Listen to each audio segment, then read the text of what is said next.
வரும் த voice of truth. ஒரு 5 நாளாக எனக்கு உடம்பு முடியல. அதனால தான் எனக்கு சரியாக வீடியோ போட முடியல.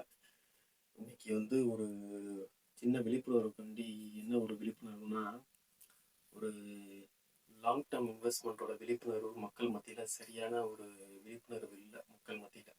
அதுக்காண்டி தான் அந்த வீடியோ. நிச்சயமாக உங்களுக்கு யூஸ்ஃபுல்லாக இருக்கும். என்னென்னா, ஒரு பழமொழி ஒன்று சொல்லுவாங்க. என்ன பழமொழின்னா, பொண்ணில் போட்ட காசும் மண்ணில் போட்ட காசும் என்னைக்கு வீணாகாதுன்னு சொல்லுவாங்க. சரிங்களா?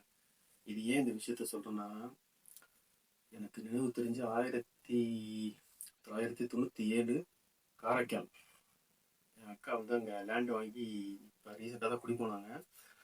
அங்கே வந்து 1800 square feet 1997 Pasumanagar royal Mahal main காரைக்காலில் பசுமநகரில் வந்து லேண்டு வாங்கி சுற்றிலும் பார்த்தீங்கன்னா, அந்த ராயல் மஹல் வந்து பக்கத்தில் வந்து பார்த்தீங்கன்னா சுற்றிலும் பார்த்தீங்கன்னா பொட்டை காடு. அந்த பக்கம் ஒன்றுமே கிடையாது.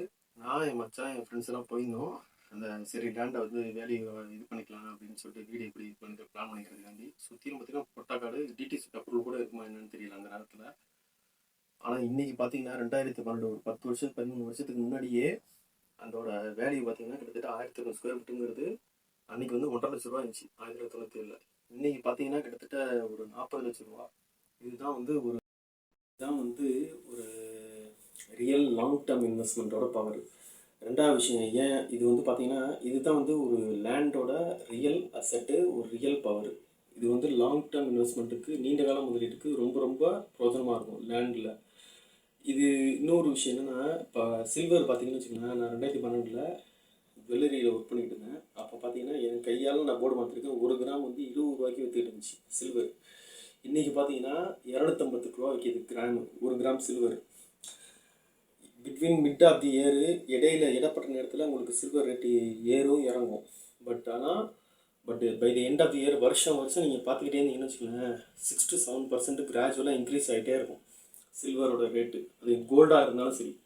சில்வரோட டிமாண்ட் வந்து ரா மெட்டீரியல் வந்து அவ்வளோ தேவைகள் இருக்குது. ஏன்னா எலக்ட்ரிக்கு, சோலார் பேனலு, அப்புறம் வந்து க்ரீன் எனர்ஜி, மொபைல் ஃபோனு, எல்லா இடத்துலையும் பேட்ரி, எல்லா இதுலேயும் வந்து தேவைகள் அதிகமாக இருக்குது.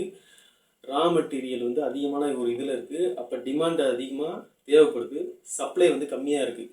அப்போ பார்த்தீங்கன்னா உங்களுக்கு வந்து சில்வரோட ரேட்டு வந்து இன்னும் எக்ஸ்ப்ளோர்ட் ஆகும். ஃபியூச்சரில் வந்து பார்த்தீங்கன்னா இன்றைக்கி வந்து 250 ரூபா விற்கிது கிராம். 1 கிலோ வந்து 2.5 லட்ச ரூபா. இப்போ ஃபியூச்சர் இன்னும் ஒரு 6 மாதம் கழிச்சு பார்த்தீங்கன்னு வச்சுக்கலாம், 1 கிராம் 600 வந்தால் கூட ஆச்சரியப்படுறதில்லை, இல்லை 1 கிராம் 500 வந்தால் கூட ஆச்சரியப்படுறதில்லை. இது வந்து சில்வரோட செகண்ட் லாங் டேர்ம் இன்வெஸ்ட்மெண்ட்டாக வச்சிங்க. மூணாவது வந்து இப்போ காப்பரோட இது வந்து எக்ஸ்ப்ளோர்ட் ஆகிட்டு இருக்கு. அடுத்த மெட்டல், ஃபியூச்சர் மெட்டல் பார்த்தீங்கன்னா காப்பரு. இதில் வந்து கன்ஸ்ட்ரக்ஷனு, இன்ஃப்ராஸ்ட்ரக்சரு, எலக்ட்ரிக்கு, இதுலேயும் வந்து கிராஜுவலாக இன்க்ரீஸ் ஆகிட்டே இருக்குது. இது யாரும் கண்டுக்கிறதே இல்லை. காப்பரோட வேல்யூ என்னன்னு தெரியாமல் இன்றைக்கி 1 கிலோ வந்து காப்பரோட வேல்யூ வந்து 1000 ரூபா 1200 இன்னும் விற்கிது. தயவுசெய்து டிஜிட்டல்லையோ இல்லை ஃபிசிக்கலாகவோ வாங்கி வச்சிங்க. 10 வருஷத்துக்கு முன்னாடி சில்வர் எப்படி நம்ம ரொம்ப அண்டர் ரேட்டடாக நம்ம இது பண்ணியிருந்தோமோ இன்றைக்கி வந்து இப்படி இருக்குது. தயவுசெய்து காப்பரை வாங்கி வச்சுங்க. இந்த லாங் டேர்ம் இன்வெஸ்ட்மெண்ட்லாம் யாருக்கு நான் சொல்கிறேன்னா, பிட்வீன் 25 to 50 வரையும் இருக்காங்க பார்த்தீங்களா, அவங்களுக்கு பார்த்தீங்கன்னா ஒரு குழந்தை இல்லை 2 குழந்தை இருக்கும். அவங்களுக்குலாம் தயவுசெய்து இந்த லாங் டேர்ம் இன்வெஸ்ட்மெண்ட்டை ஏதோ ஒரு வகையில் இன்வெஸ்ட் பண்ணிடுங்க. இது கோல்டு இன்னைய ரேட்டில் வாங்க முடியாது, பட் சில்வரு அப்படி இல்லைன்னா காப்பர் வாங்கி வச்சிங்க. மற்ற மெட்டல்லாம் இருக்குது, அது வந்து டிஜிட்டல் அசெட்டில் வாங்கி வச்சிங்க. அது ரொம்ப ரொம்ப பிரோஜனமாக இருக்கும். ஷார்ட் டேர்மில் மணி ஓடிக்கிட்டே இருக்கும் உங்களுக்கு, பட் லாங் டேர்மில் உங்களுக்கு வந்து வேல்யூ வந்து உருவாகும். அது நீங்கள் ஓடலைன்னா கூட, நீங்கள் அமைதியாக இருந்தால் கூட, பட் உங்களுக்கு வந்து அசெட் உருவாகும். சரியா? இன்னும் ஒரு விஷயம் என்ன சொன்னால், ஒரு 2000 வாக்கில் பார்த்தீங்கன்னு வச்சுக்கோங்களேன், எனக்கு நினைவு தெரிஞ்சு மல்லிகை கடை பிஸ்னஸ் பண்ணுறவங்கலாம், மல்லிகை கடை வச்சுருந்தவங்க, சாதாரணமாக ஒரு பெட்டி ஷாப் வச்சுருந்தவங்கலாம், இன்றைக்கி பார்த்தீங்கன்னா அவங்களெலாம் பார்க்குறோன்னா அவங்க வந்து பெரிய அவ்வளோ அசெட்டு உருவாக்கி வச்சுருக்காங்க, சொத்து பத்துலாம் உருவாக்கி வச்சுருக்காங்க. இது காரணம் என்னென்னா, ஒரே விஷயம், slow and steady competency and consistency. இது ஒரே விஷயந்தான். இடையில இந்த கடையை மூடிட்டு 10 வருஷம் இடையில போனவங்கலாம் காணாமல் போயிட்டாங்க. கன்சிஸ்டண்ட்டாக அந்த கடையை மெயின்டைன் பண்ணிட்டு இருக்காங்க பாருங்க, அவங்களுக்கு தான் இன்றைக்கி ரியல் அசெட் உருவாகிருக்கும். நல்லா நோட் பண்ணி பார்த்தீங்கன்னா தெரியும்.